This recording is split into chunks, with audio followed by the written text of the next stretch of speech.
নবীজি বলেন, যার অন্তরে সরিষার দানা পরিমাণ, গম পরিমাণ, জব পরিমাণ ইমান থাকবে, অন্তরের মধ্যে গম পরিমাণ ইমান, জব পরিমাণ ইমান, সরিষার দানা পরিমাণ ইমান অন্তরে অন্তরে আছে। নবীজি বলেন, এই মানুষটা বিভিন্ন অপরাধের কারণে জাহান্নামের মধ্যে যদিও সাজা ভোগ করে, তবে ওই সামান্য ইমানের কারণে একদিন জাহান্নাম থেকে বের হয়ে জান্নাতের মেহমান হয়ে যাবে। অন্তরের ইবাদত, আল্লাহ ছাড়া কোনো ইলাহ নাই, আসলেই এটা অন্তরের ইবাদত। এক তো মুখ দিয়ে বলতেছেন, আর একটা অন্তরে বিশ্বাস। বলেন বিশুদ্ধ নিয়ত, বলেন অন্তরের ইবাদত। বিশুদ্ধ নিয়ত কিসের ইবাদত? অন্তরের ইবাদত।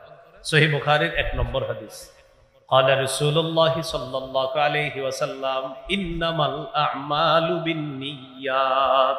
আমলের প্রতিদান নিয়তের সাথে। বলেন আমলের প্রতিদান কিসের সাথে? নিয়ত করলেন, নিয়ত করলেন কি বানিয়ারচালা জামিয়া ইসলামিয়া দারুল উলুম মাদ্রাসায় যাব, কণ্ঠ যদি সুন্দর হয় তাহলে বয়ানটা শুনবো, আর কণ্ঠটণ্ড যদি সুন্দর টুন্দর না হয় চইলাম। তো আপনি কি পাবেন?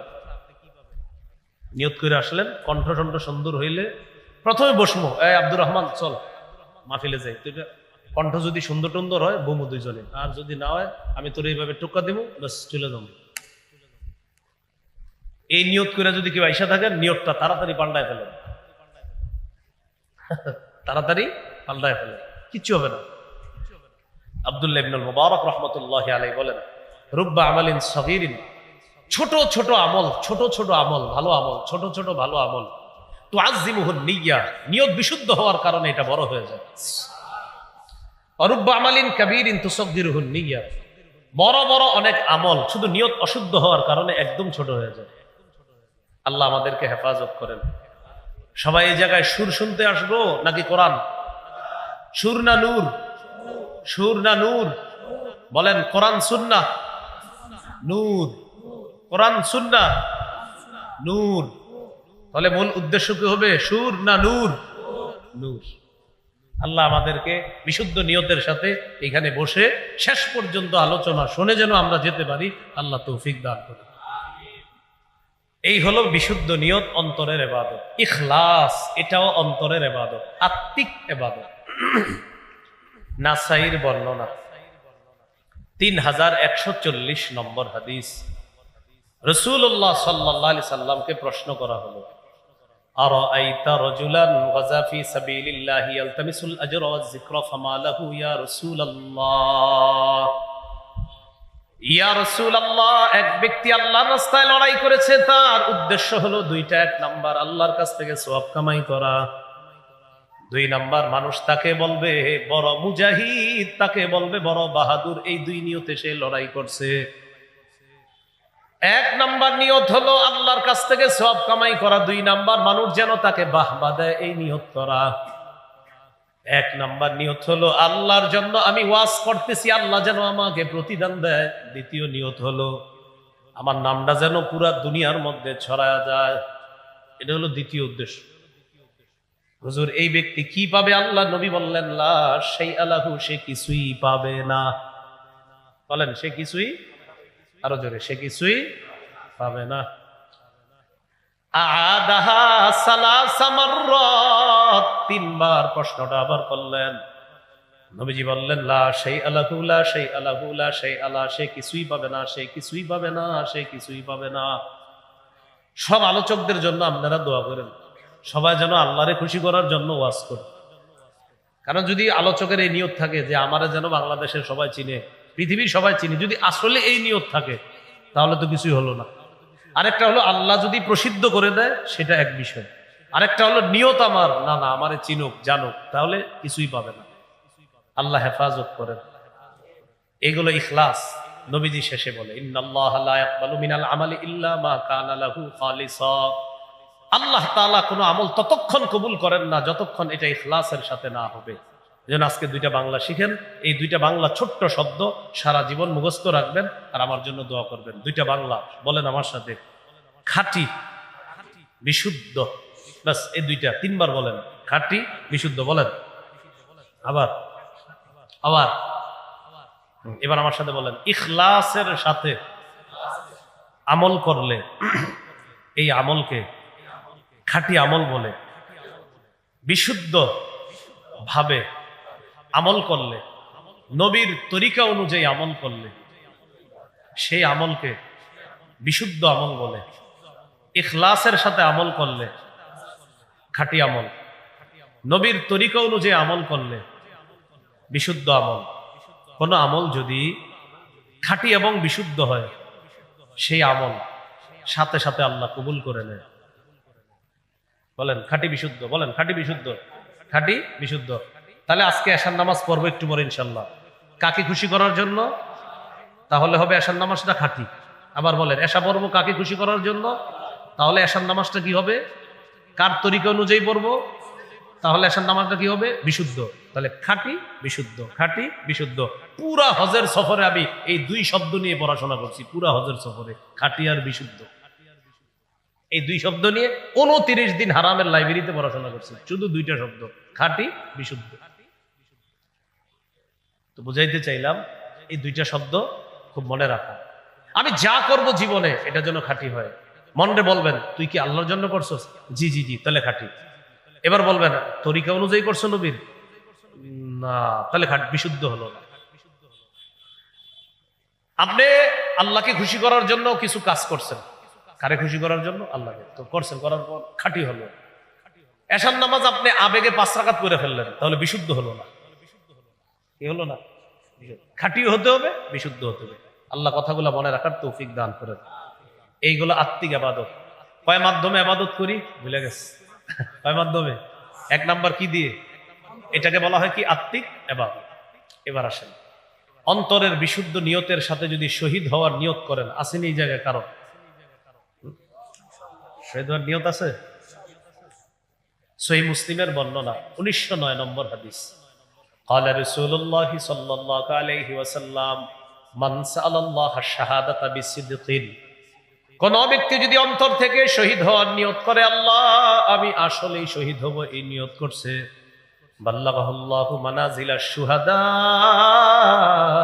ওয়া ইন মাতা আলা ফিরাশিহি, ওই ব্যক্তি যদি তার বিছানায় মারা যায়, আল্লাহ তাআলা তাকে শহীদদের মর্যাদায় পৌঁছায় দিবেন।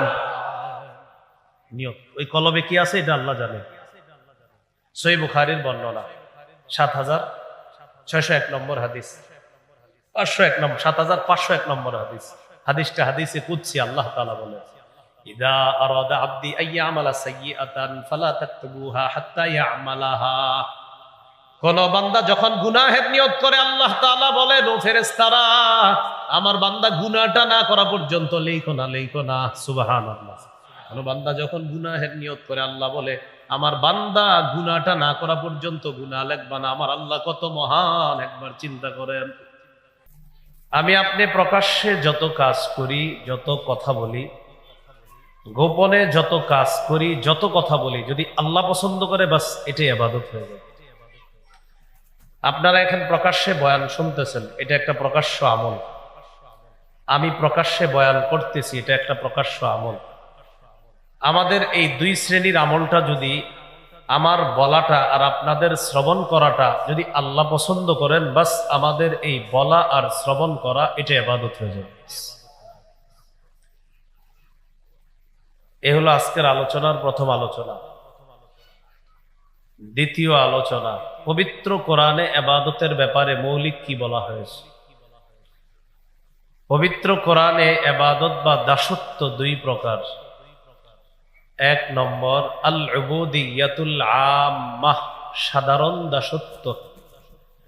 2 নম্বর আল উবুদিয়াতুল খাসা, বিশেষ দাসত্ব। সাধারণ দাসত্বের মধ্যে এই পৃথিবীর সবাই অন্তর্ভুক্ত, ইচ্ছায় অনিচ্ছায় সবাই অন্তর্ভুক্ত। সাধারণ দাসত্বের মধ্যে কাফেররাও অন্তর্ভুক্ত, বেঈমানরাও। কেন? কাফেররা খাবার খায়, তারা ভাত খায়, ডাল খায়, গোস্ত খায়, এগুলা আল্লাহ রিজিক। আল্লাহকে না মানলেও আল্লাহ রিজিকটা তো খাইতেছে। তাহলে এরা স্বীকার করে না, এদের ইচ্ছা নাই স্বীকার করার, এরপরেও অনিচ্ছায় হলেও রিজিক গ্রহণ করার ক্ষেত্রে আল্লাহর দাসত্ব তারা স্বীকার না করলেও মেনে নিচ্ছে, কিন্তু স্বীকার করে না। এটা সাধারণ দাসত্ব। আল্লাহ তাআলা এই ব্যাপারে সূরা মারইয়ামের 93 নম্বর আয়াতে বলেন, ইন কুল্লু মান ফিস সামাওয়াতি ওয়াল আরদি ইল্লা আতির রহমানি আবদা। আসমান জমিনের যা আছে সবাই রহমানের কাছে দাস রূপে, গোলাম রূপে, বান্দা রূপে, সাধারণ দাস রূপে সবাই আল্লাহর কাছে, রহমানের কাছে উপস্থিত হবে, আসবে। এটা সাধারণ দাসত্ব। 2 নাম্বার আল উবুদিয়াতুল খাসসা, বিশেষ দাসত্ব।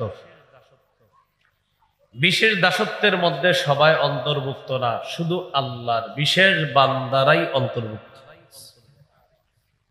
সূরা ফুরকানের 63 নম্বর আয়াতে আল্লাহ বলেন, ওয়া ইবাদুর রহমানিল্লাযীনা ইয়ামশুনা আলাল আরদি হাওনা ওয়া ইযা খাতাবাহুমুল জাহিলুনা ক্বালু সালামা। রহমানের প্রকৃত বান্দা তারা যারা বিনয়ী হয়ে চলে, যারা নত হয়ে চলে, যারা ভদ্রভাবে চলে, তারাই রহমানের প্রকৃত বান্দা। রহমানের এই প্রকৃত বান্দা যারা, তারা আল্লাহর বিশেষ বান্দাদের অন্তর্ভুক্ত।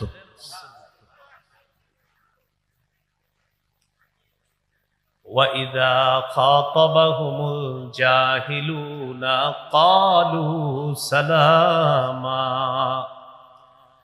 মূর্খ মানুষরা যখন এই ভদ্র মানুষগুলোর সাথে কোনো ঝগড়া বিবাদ করতে চায়, তখন তারা বলে সালাম, আপনার প্রতি শান্তি, আসসালামু আলাইকুম বলে তারা কেটে পড়ে। তাহলে বলেন তো, রহমানের বিশেষ বান্দা সবাই না বিশেষ শ্রেণী? রহমানের বিশেষ বান্দা কি সবাই হবে না বিশেষ শ্রেণী? আল্লাহ আমাকে, আপনাকে, আমাদের সকলকে আল্লাহর ওই বিশেষ শ্রেণীওয়ালা বিশেষ বান্দাদের অন্তর্ভুক্ত হওয়ার তৌফিক দান করুন। এই জন্য কি করতে হবে? বিশেষভাবে আল্লাহর গোলামি করতে হবে। আজকের 3 নম্বর আলোচনা, হাদিসে ইবাদত সম্পর্কে কি বলা হয়েছে, এই ব্যাপারে আমি আপনাদের সামনে 5টি দৃষ্টান্ত পেশ করি। দৃষ্টান্ত নাম্বার 1, আবু দাউদের বর্ণনা 1479 নম্বর হাদিস। এই হাদিসের বর্ণনাকারী নু'মান ইবনে বাশির রাদিয়াল্লাহু তাআলা আনহু, তিনি বলেন, قال رسول الله صلى الله عليه وسلم الدعاء هو العبادة। রাসূলুল্লাহ সাল্লাল্লাহু আলাইহি সাল্লাম বলেন, দোয়া করাটাই আলাদা একটা ইবাদত। সুবহানাল্লাহ, দোয়া করাটাই কি আলাদা একটা ইবাদত। চলেন একটু দোয়া করি, বলেন আল্লাহ আল্লাহ আল্লাহ, আমাকে মাফ করে দেন, আপনি ছাড়া মাফ করার কেউ নাই। বলেন সবাই আমার সাথে, আমাদের প্রতি এই মুহূর্তে আল্লাহ তাআলা খুশি হয়ে গেছে। কি হয়ে গেছে? ওই যে আমরা বলছি আল্লাহ মাফ করেন, আপনি ছাড়া মাফ করার কেউ নাই। কোন বান্দা এটা বলা মাত্র আল্লাহ তার প্রতি খুশি হয়ে যায়। তাহলে এই ব্যাপারে একটা হাদিস শুনে আবার মূল আলোচনা আসি। হ্যাঁ, তিরমিজির বর্ণনা 3446 নম্বর হাদিস। এই হাদিসের বর্ণনাকারী সাহাবীর নাম আলী রাদিয়াল্লাহু তাআলা আনহু। আর আলী রাদিয়াল্লাহু তাআলা আনহু থেকে হাদিসটা যিনি বর্ণনা করেছেন তার নামও আলী। তাহলে উস্তাদের নামও আলী, ছাত্রের নামও আলী, তাবিঈ আলী, সাহাবীও আলী রাদিয়াল্লাহু তাআলা। ছাত্র আলী রহমতুল্লাহি আলাইহি বলেন, আমি আমার উস্তাদ আলী রাদিয়াল্লাহু তাআলা আনহুর কাছে গেলাম। আচ্ছা, প্যান্ডেলের ভিতর যারা আছেন সবাই আলোচনা বুঝতেছেন তো? আচ্ছা, মানে বাহিরে বোঝা যায়, আমি তো ওই মাদ্রাসা থেকে আসছি, ওখানে সুন্দর বোঝা যাইতেছে, তো এইখানেটা আপনাদের থেকে জন্য জেনে নিলাম। এখানে বুঝতেছেন তো সবাই? আচ্ছা,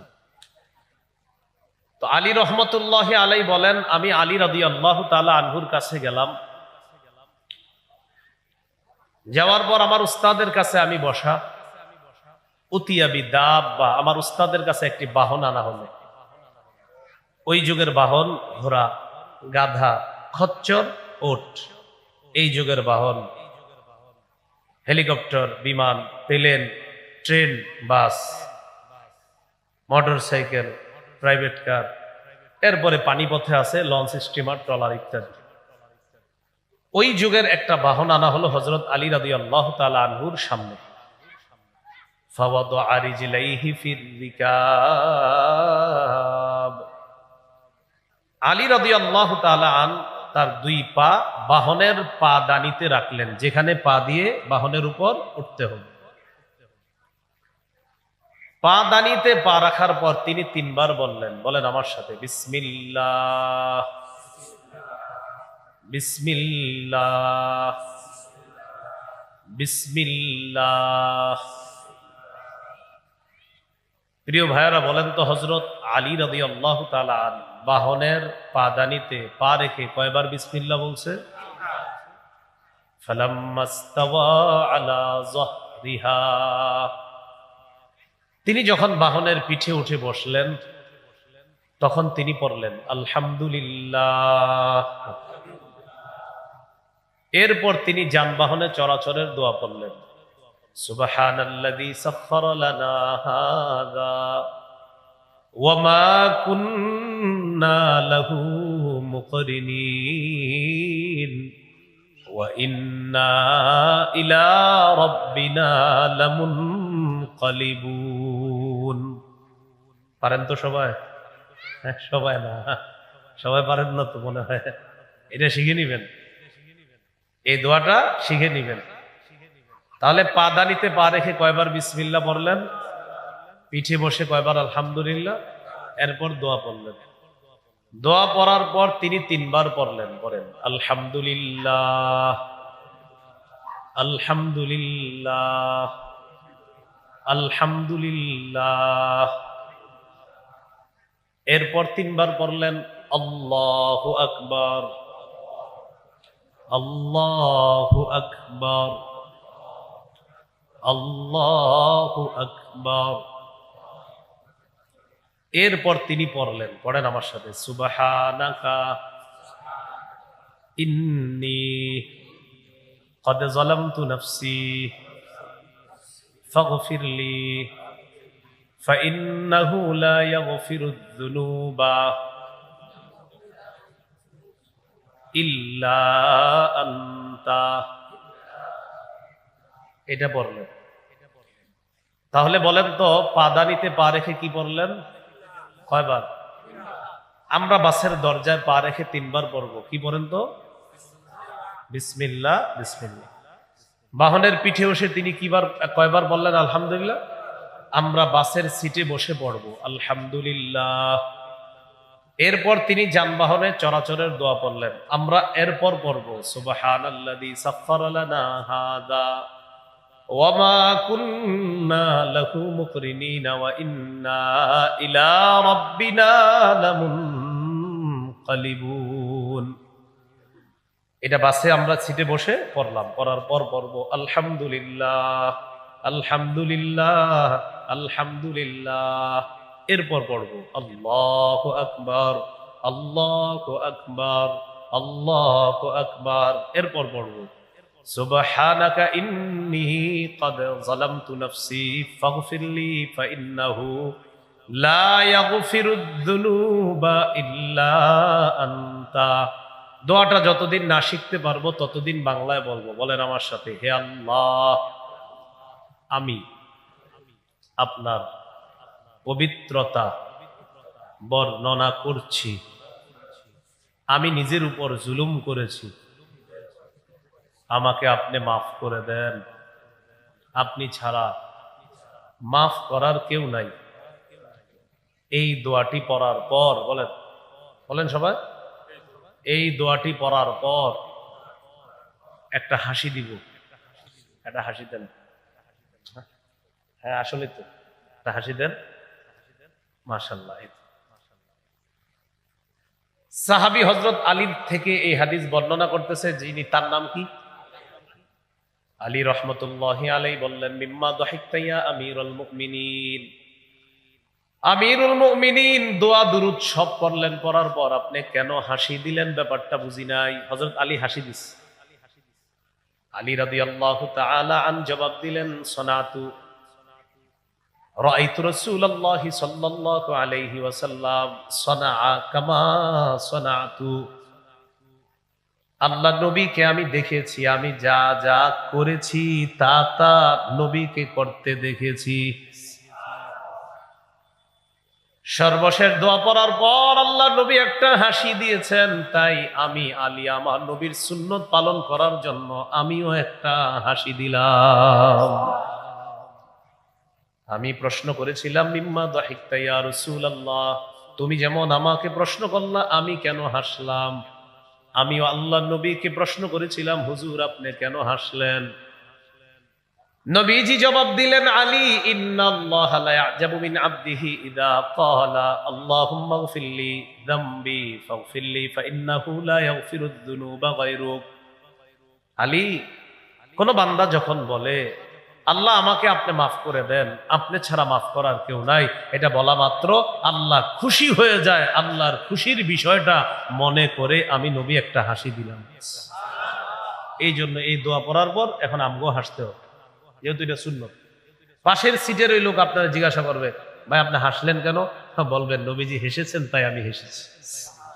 বলবেন নবীজি কেন হাসছে? বলবেন আমি শেষে একটা দোয়া পড়ছি, আল্লাহ নিজের উপর জুলুম করেছি, আপনি ছাড়া মাফ করার কেউ নাই, মাফ করে দেন। এই দোয়াটা কোনো বান্দা পড়লে আল্লাহ তার প্রতি খুশি হয়। আল্লাহর খুশির কারণে নবী হাসি দিয়েছেন, নবীর সুন্নত পালন করতে গিয়ে আমিও হাসি দিলাম।